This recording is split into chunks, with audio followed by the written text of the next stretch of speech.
नमस्ते विद्यार्थी मित्रों, कक्षा 11वीं।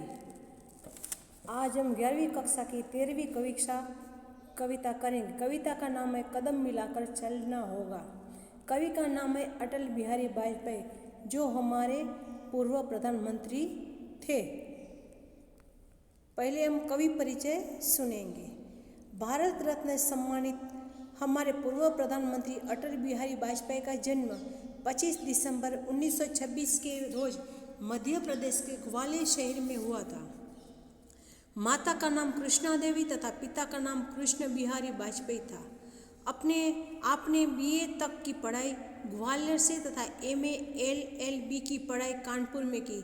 बचपन से साहित्य के रसिक वाजपेयी जी कई बार स्वतंत्रता प्राप्ति के लिए जेल गए। पत्रकारिता के क्षेत्र में आगे रहकर उन्होंने राष्ट्रधर्म, 5 जन्य, स्वदेश तथा अर्जुन पत्रिकाओं का संपादन किया। वाजपेयी एक उत्तम कवि, गीतकार भी है, प्रखर वक्ता थे। उनके विरोधी भी उनकी प्रशंसा करते थे। उन्होंने 4 दशक तक भारतीय संसद का प्रतिनिधित्व किया। वे 3 बार भारत के प्रधानमंत्री बने। आपको पद्म भूषण, हिंदी गौरव, लोकमान्य तिलक, सर्वश्रेष्ठ सांसद जैसे अनेक पुरस्कारों से सम्मानित किया गया। उनकी रचनाओं में मृत्यु या हत्या, अमर बलिदान, अमर आग, मेरी 51 कविताएं, सेक्युलरवाद, मेरी संसदीय यात्रा, सुवासित पुष्प, विचार बिंदु, शक्ति से शांति, न दैन्यम न पलायनम, न नई चुनौती नया अवसर आदि प्रमुख है। प्रस्तुत रचना एक आह्वान गीत है। इस गीत में वे हम सब भारतवासियों को उन्नति की राह पर आगे बढ़ने के लिए कदम मिलाकर चलने का आह्वान करते हैं। आह्वान એટલે आमंत्रण आपे छे।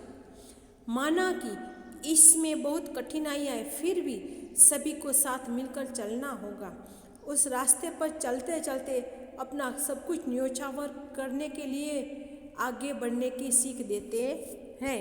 कवि कहते हैं कि हमें अपने देश के लिए कुछ न कुछ करना है, तो सब साथ मिलकर आगे हमें चलना होगा।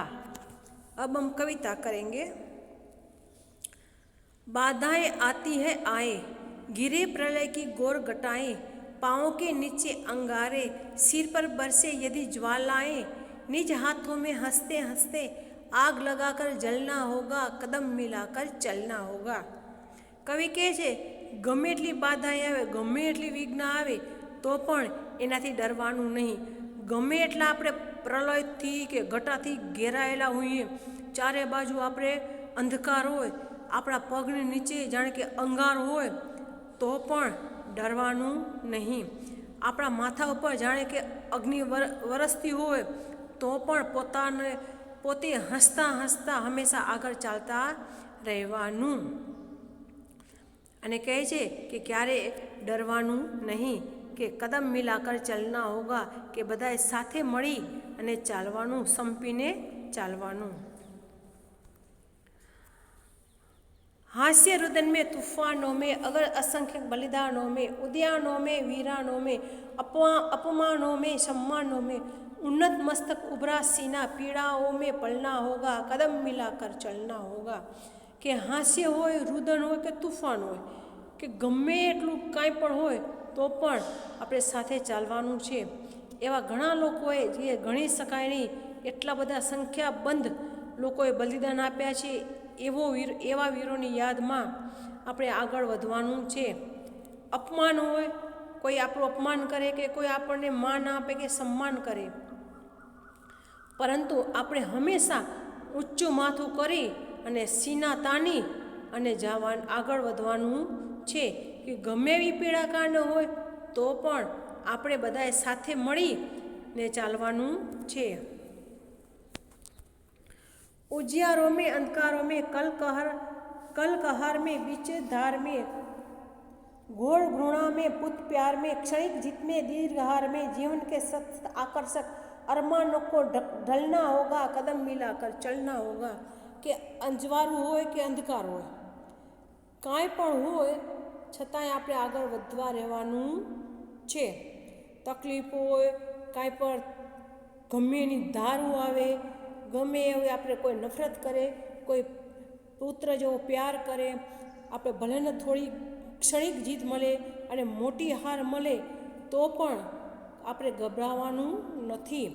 આપણે આ જીવન છે જે સતત આકર્ષક આપણને માટે એને એ આપણા અરમાનો લઈ અને આપણે હંમેશા હંમેશા હંમેશા બધાએ સાથે મળી કદમ મિલાવીને ચાલવાનું છે.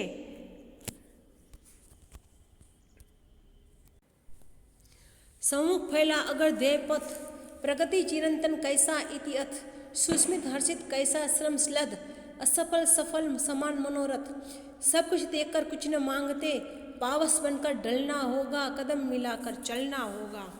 कवि कहे છે કે આપણી સામે, આપણા મુખની સામે જે પથ ફેલાયેલો છે એ આગળ આગળ ચાલતા રહેવાનું છે. હંમેશા ચિરંતર, હંમેશા નિરંતર પ્રગતિ કરી અને છેક સુધી ચાલતા રહેવાનું છે. કે હર્ષની સાથે, આપણા મુખ પર સ્મિતની સાથે, હર્ષની સાથે મહેનત કરતાં કરતાં આગળ વધતા રહેવાનું છે. કે આપણે સફળ થાય કે નિષ્ફળ થઈએ એવી કોઈ આશા રાખવાની ને એવો કોઈ મનોરથ રાખવાનો નહીં. આપણે કોઈ પણ વસ્તુની ઈચ્છા વગર આપણે આગળ વધવાનું છે. કોઈની પાસે કાંઈ માંગવાનું નહીં. એક પાવસ બનકર કે છે આપણે વર્ષા ઋતુની જેમ બધાને દેતા દેતા આગળ વધવાનું છે. બધાની સાથે હળી મળી કદમ ને કદમ મિલાવી ને આગળ વધતા રહેવાનું છે. कुछ कांटों से सजित जीवन, प्रखर प्यार से वंचित यौवन, नीरवता से मुखरित मधुबन, परित अर्पित अपना तन मन, जीवन को सत सत आहुति में जलना होगा, गलना होगा, कदम मिलाकर चलना होगा. કવિ કહે છે કે ભલે ને આપણું જીવન છે કંઈક આપણા જીવનની અંદર કાંટા વેરાયેલા છે, એટલે કે એવા દુઃખ કષ્ટ છે, તો પણ આપણે હંમેશા નિરંતર ચાલતા રહેવાનું. પ્રખર પ્યાર છે યંચિત યૌવન, કે ભલે ને આપણું યૌવન છે એ પ્યારથી વંચિત હોય તો પણ આપણે ચાલતા રહેવાનું છે. પ્રખર એટલે તેજ. નીરવતા છે મુખરિત મધુબન, કે આપણી નીરવતાથી આપણું મુખ હંમેશા મધુબન જેવું છવાયેલું હોય, કે બીજાના હિતમાં જ આપણે આપણું તન મન અર્પિત કરી દઈએ, કે આ જીવન છે એની આહુતિ આપણે આપીએ. આપણા ભારત દેશની સેવા કરતાં કરતાં આપણું જીવન સમર્પિત થઈ જાય. ભલે ને આપણે કાંઈ પણ કષ્ટ સહેવાનું હોય, બલિદાન આપવાનું હોય, તો પણ આપણે આપણા પ્રાણનું બલિદાન આપવા અચકાશું નહીં, અને આપણે આપશું અને કદમ મિલાવીને સાથે સાથે ચાલશું. વિદ્યાર્થી મિત્રો, આ દેશભક્તિની કવિતા છે. કવિ કહે છે કે આપણા દેશ માટે, આપણા ભારતવાસીઓ માટે જે પણ કાંઈ કરવું હોય એ કરવાનું. ભારત માતા કી જય.